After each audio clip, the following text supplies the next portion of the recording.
We are pressing our government because the government of Netanyahu, with ministers like Ben-Gvir or Smotrich or this terrible foreign minister, we're saying clearly that Palestinians are human animals. It should be put in front of the court of justice. He should be punished for what he's saying. He's a racist. He's a totally person who doesn't have any kind of moral. And yes, threatening not the militant, not the people who make military action, or they kill unfortunate civilian, but they make all the people in Gaza in this situation, and the people in the West Bank totally closed inside their towns. So it's, yes, as civil society we mobilize, we're trying to make people aware and to put pressure in our government to say that if they want peace, to people to state, I don't know. The uproar of bullets and rockets is the only sound in the sky of Palestine today, as Israel silenced the voice of peace. Anti-war activists are demanded to do a lot in their own countries to press their governments and parliaments to support peace for all and not to send their warships to help Israel kill more women and more children in Gaza. To discuss that, I have with me from Italy, Luisa Morgantini, who was a member of the European Parliament. As a trade unionist, she started more than 20 years ago to establish solidarity projects in South American and African countries. And since 1982, she has been working closely with Israeli and Palestinian peace initiatives, above all, women in black, and has risked her life in peace missions. In Palestine, she demonstrated with people against the Israeli occupation. You're welcome, Ms. Morgantini. Shukran, shukran. While we are speaking at this moment, the number of the Palestinians killed in Gaza is 849 people and more than 4,500 people injured. Many of them are in very critical condition. Your take on that? Well, I think it's so appalling and so desperate to see continuously people dying, being killed by bombs, who are many times given by the European, by the American.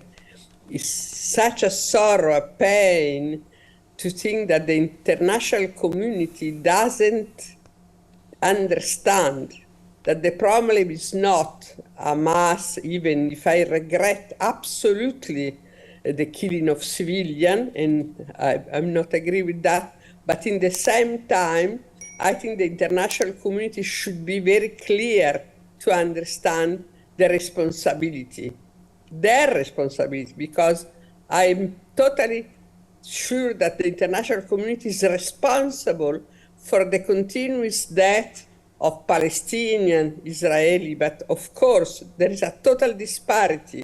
It's Palestine who's under occupation, colonization, apartheid. It's Palestine that every day the people in Masafariata, in Burqa, in the Jordan Valley, everywhere in the West Bank and Gaza, they experiment the real cruel and terrible plan of Israel to continue its occupation, to continue its apartheid. Yes. And we, the international community, are responsible for it because we should apply sanctions to Israel. Israel should not be above the law, above the international law. So it's really very important for us as people to push our government, to push the European Union, the international community, to say enough, it's enough. Israel must be accountable for their crimes, must be accountable and restore international rights. Yeah, we are talking about the international community all the time, and the Palestinians were appealing the international community every day and every night. But you noticed, for example, the United States administration position sending warships to the eastern part of the Mediterranean, and just a few minutes ago, the American administration said that it did not pressure Netanyahu not to start his ground war, not only the air war, the ground war against Gaza.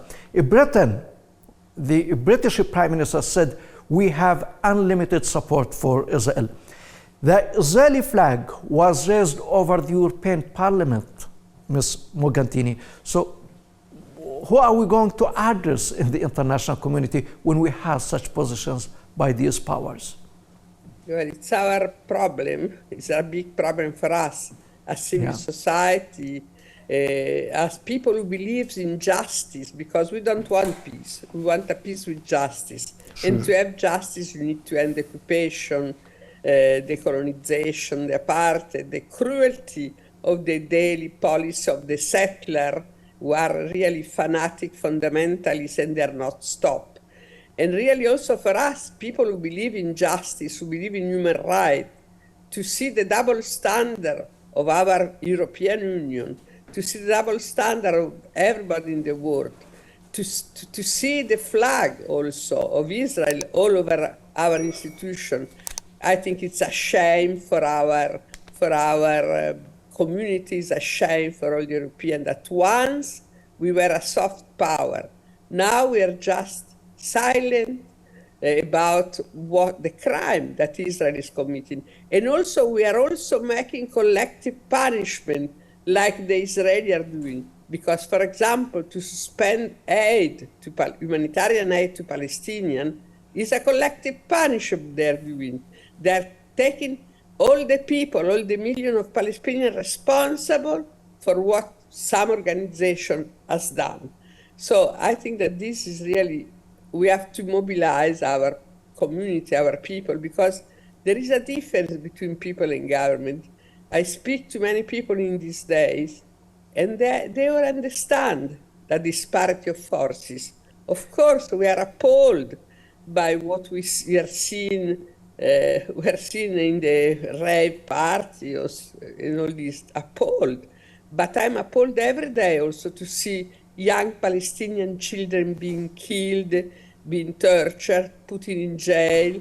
I'm appalled to see the peasants want to make, for example, olive harvest, and they are just attacked by settlers. So yes, Morgantini. How to be able to change the narrative. Yes, but and to make people aware. Yeah, Morgantini, when we have this position by the United States and by the European Union, and we know that mainly the European Union is or has sounded all the time as first and most supporter of the two-state solution. But in this crisis, it decided to stop its development aid to all the Palestinian people, as you mentioned. So can we say that they were like cheating the Palestinians, deceiving the Palestinians, talking about the two-state solution for the purpose of talk, but not to have that in practice? Look, two-state solution since 1980, the Europeans are saying two-state solution. But in the same time, they were really doing nothing except to give Palestinian humanitarian aid. But Palestine is not an humanitarian case. The case for Palestine is a case of freedom, of the right of self-determination. And so the Europeans, I think they were paying lip service to the two-state solution when they did nothing to stop the settlement. That during the Oslo Agreement, there were 150 settlers, and now there are 700,000 settlers inside the West Bank and East Jerusalem. So I think for this reason, I say that we are really responsible of what's happening in Palestine. I don't know, we have to mobilize people to find all the people of the world who are supporting peace with justice, who are supporting the liberation of Palestine, the land being taken every day. So I agree. I mean, what I can just say that I'm in total solidarity with the Palestinian people who are struggling in Masafar Yatta in a total peaceful way. In Hebron, in Tal Rumeida, where the settlers are taking the life of Palestinians. Yeah. In the Jordan Valley. Yes. They are resisting peacefully. Yeah, and they are not help. Sorry for the interruption. And my final question, because we are running out of time.